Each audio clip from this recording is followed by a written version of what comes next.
ಭಾಗವಹಿಸಲು ಆಗಮಿಸಿದ್ದರು. ದಯವಿಟ್ಟು ಎಲ್ಲರಿಗೂ ಸನ್ಮಾನ್ಯ ಶ್ರೀ ಪ್ರೊಫೆಸರ್ ಸನ್ಮಾನ್ಯ ಶ್ರೀ ಮಲ್ಲಿಕಾರ್ಜುನ ಖರ್ಗೆಜಿಯವರ ನೇತೃತ್ವ ಪ್ರದೇಶ ಕಾಂಗ್ರೆಸ್ ಸಮಿತಿ ಅಧ್ಯಕ್ಷರಾದಂತಹ ಮಾನ್ಯ ಶ್ರೀ ಡಿ ಕೆ ಶಿವಕುಮಾರ್ ಅವರ ಬಲಪಡಿಸಲು ನುಡಿದಂತೆ ಉಪಮುಖ್ಯಮಂತ್ರಿಗಳಾದಂತಹ ಸನ್ಮಾನ್ಯ ಶ್ರೀ ಡಿ ಕೆ ಶಿವಕುಮಾರ್ ಅವರು 2023ರ ಚುನಾವಣೆಯ ಸಂದರ್ಭದಲ್ಲಿ ಕರ್ನಾಟಕದ ಜನತೆಗೆ ಕೊಟ್ಟ ಲೋಕಸಭಾ ಚುನಾವಣೆಯ ಅಭ್ಯರ್ಥಿಯಾಗಿ ಪ್ರೊಫೆಸರ್ ರಾಜು ಆಲ್ಗೂರ್ ಅವರು ಇಂದು ತಮ್ಮ ಉಮೇದುವಾರಿಕೆಯನ್ನು ಸಲ್ಲಿಸಲಿದ್ದಾರೆ.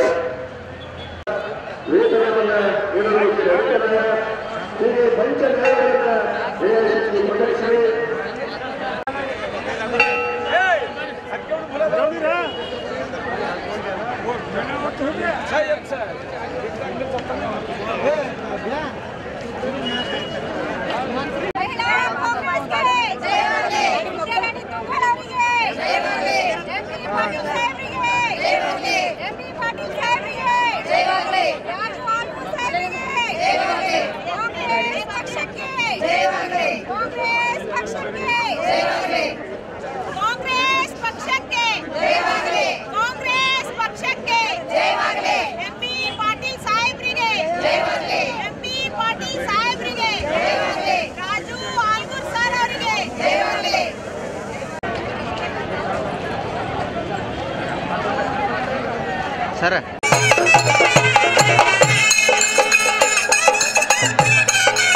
ಆತ್ಮೀಯ ಬಂಧುಗಳೇ, ಇಂದು ವಿಜಯಪುರ ಲೋಕಸಭಾ ಮತಕ್ಷೇತ್ರದ ಕಾಂಗ್ರೆಸ್ ಪಕ್ಷದ ಅಭ್ಯರ್ಥಿಯಾಗಿ ಸನ್ಮಾನ್ಯ ಶ್ರೀ ಪ್ರೊಫೆಸರ್ ರಾಜು ಆಲ್ಗೂರ್ ಅವರು ತಮ್ಮ ಉಮೇದುವಾರಿಕೆಯನ್ನು ಕರ್ನಾಟಕ ಸರ್ಕಾರದ ಬೃಹತ್ ಮತ್ತು ಮತ್ತೊಂದು ಕೈಗಾರಿಕಾ ಸಚಿವರು ಜಿಲ್ಲಾ ಉಸ್ತುವಾರಿ ಸಚಿವರಾದ ಶ್ರೀ ಎನ್ ಬಿ ಪಾಟೀಲ್ ಸಾಹೇಬರು ಸದ್ಯದಲ್ಲಿ ಆಗಮಿಸ್ತಾ ಇದ್ದಾರೆ.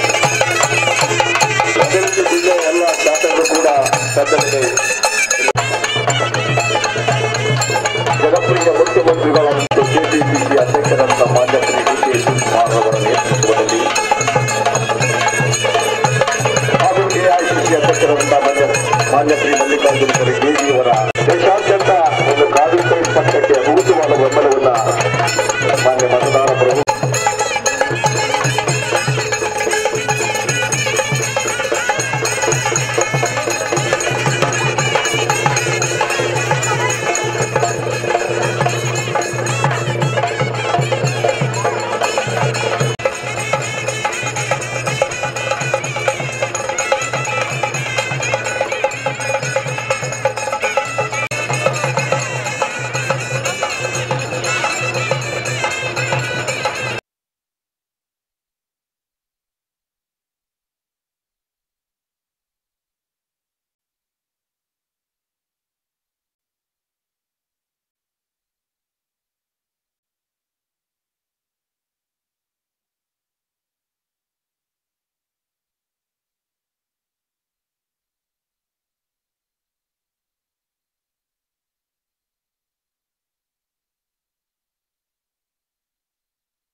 राजु आल्गुरुनाम यस्याः सर्वसः कुम्भामेनः क्षेमस्थैर्य वीर्य विजयाभिवृद्धि आरोग्य सदावका सुख संतोषेण इष्टार्थ फल पुरुषार्थ सिद्धिरस्तु।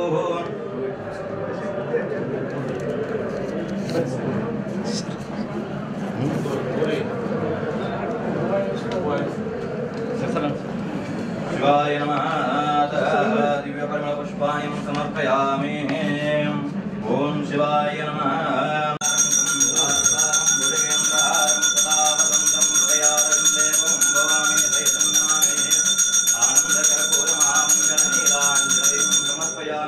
शिवसांगजय नमः। पार्वती शिव हर हर महादेव।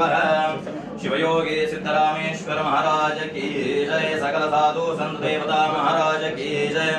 सांगजय नमः। पार्वती शिव हर हर महादेव।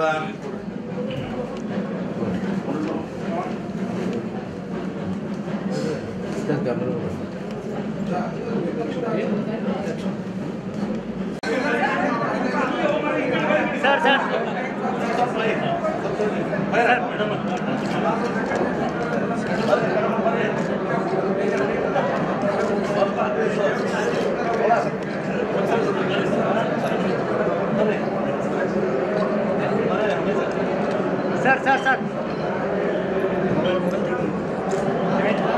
ಅಣ್ಣ ಫೋನ್ ತೆಗಿರದೆ ಫೋನ್ ತೆಗಿರಿ ಸರ್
ನಗರದ ಆರಾಧ್ಯ ದೈವ ಶ್ರೀ ಸಿದ್ದೇಶ್ವರ ದೇವಸ್ಥಾನದಿಂದ ಪೂಜೆಯನ್ನು ಸಲ್ಲಿಸಿ ವಿಜಯಪುರ ಲೋಕಸಭಾ ಕ್ಷೇತ್ರದ ಕಾಂಗ್ರೆಸ್ ಪಕ್ಷದ ಅಭ್ಯರ್ಥಿಯಾಗಿ ಅಧಿಕ ಹೆಮ್ಮೆಯ ಸಚಿವರುಗಳಾದ ಮಾನ್ಯ ಪಾಟೀಲರು ಆಗಲಿದ್ದಾರೆ.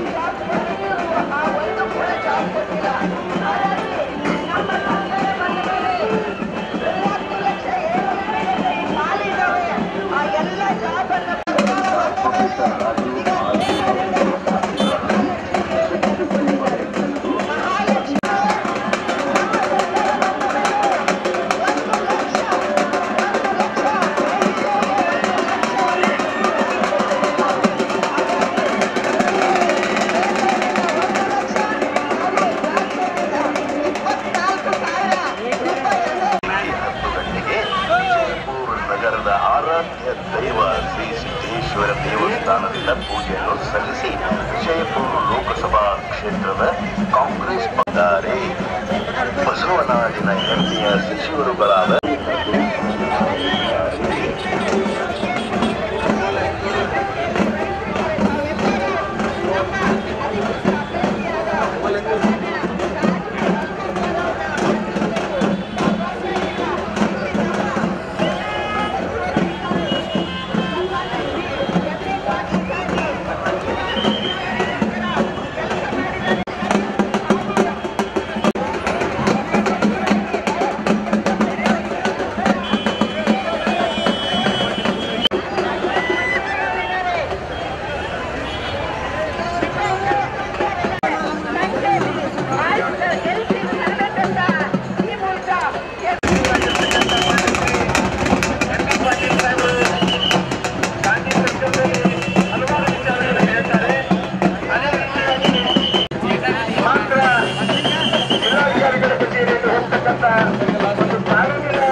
ಕಾಂಗ್ರೆಸ್ ಪಕ್ಷದ ಅಭ್ಯರ್ಥಿಗಳಾದ ಶಾಸಕರಾದ ಅಶೋಕ್ ಮನಗೂಳಿ ಅವರೇ, ವಿಧಾನ ಪರಿಷತ್ ಸದಸ್ಯರಾದ ಪ್ರಕಾಶ್ ರಾಜ್, ಎಲ್ಲ ಕಾಂಗ್ರೆಸ್ ಪಕ್ಷದ ನಾಯಕರುಗಳೇ, ಸೇರಿದಂತೆ ಎಲ್ಲರ ಕಾಂಗ್ರೆಸ್ ಪಕ್ಷದ ಅಭಿಮಾನಿಗಳೇ, ಕಾರ್ಯಕರ್ತರೇ,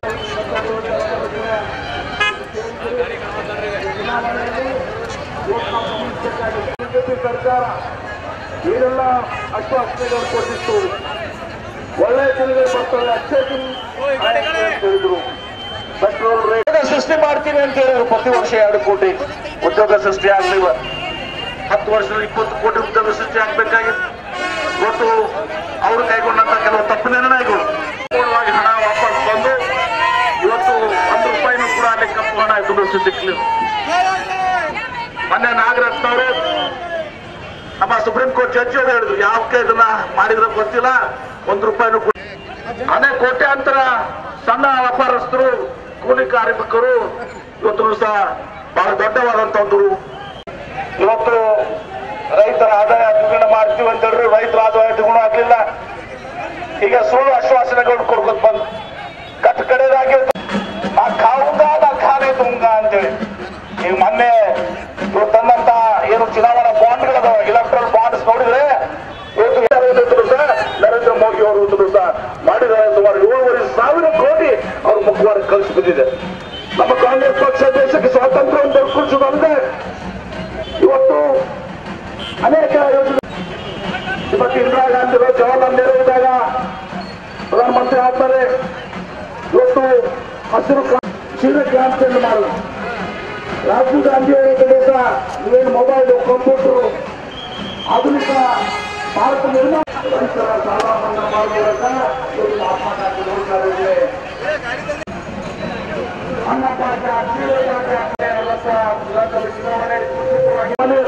ಈಗ 6 ಬಾರಿ ಸ್ವತಂತ್ರರಾಗಿದ್ದಾರೆ. 3 ಬಾರಿ ಚಿಕ್ಕೋಡಿಯಲ್ಲಿ, 3 ಬಾರಿ ಇಲ್ಲಿ. ಆದ್ರೆ ಇವತ್ತಿನ ದಿವಸ ಇಲ್ಲಿವರೆಗೂ ಕೂಡ ವಿಜಯಪುರ ಜಿಲ್ಲೆಯ ದುರಂತ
ಕನಿಷ್ಠ ಅಂದ್ರೆ 2 ಲಕ್ಷ ಮತಗಳ ಅಂತರದಿಂದ ಗೆದ್ದಿದ್ದಾರೆ ಅಂತ ಹೇಳಿ ಸಂದರ್ಭದಲ್ಲಿ ಹೇಳ್ತಾ ಇದ್ದೀನಿ.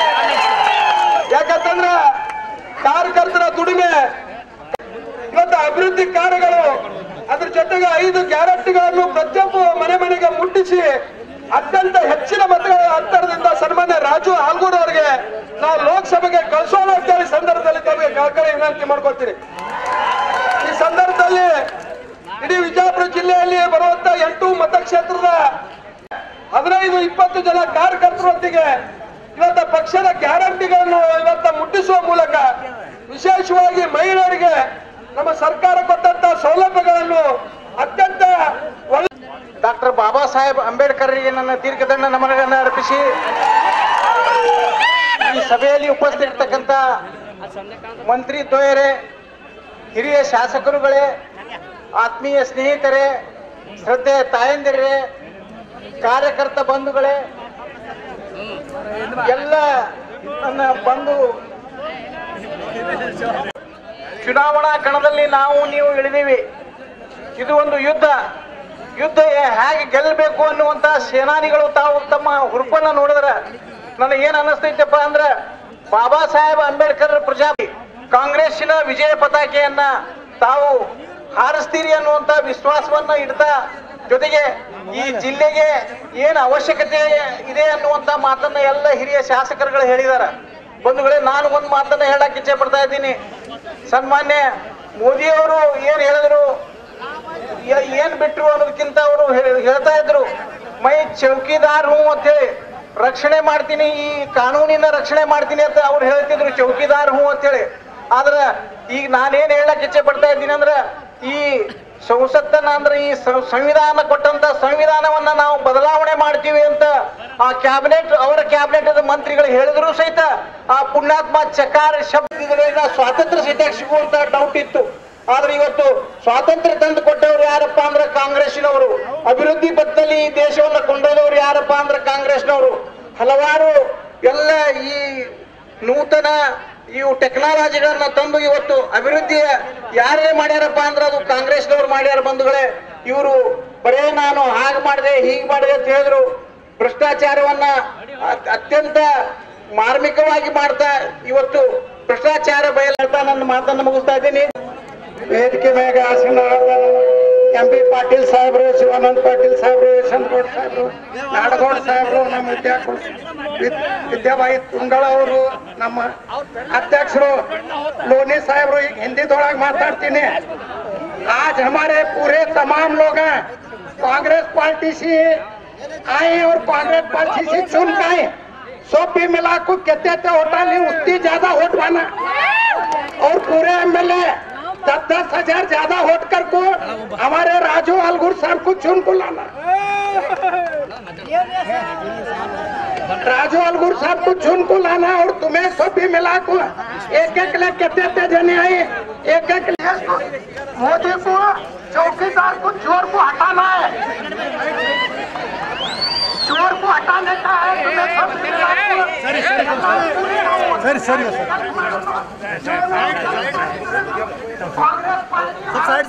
साइड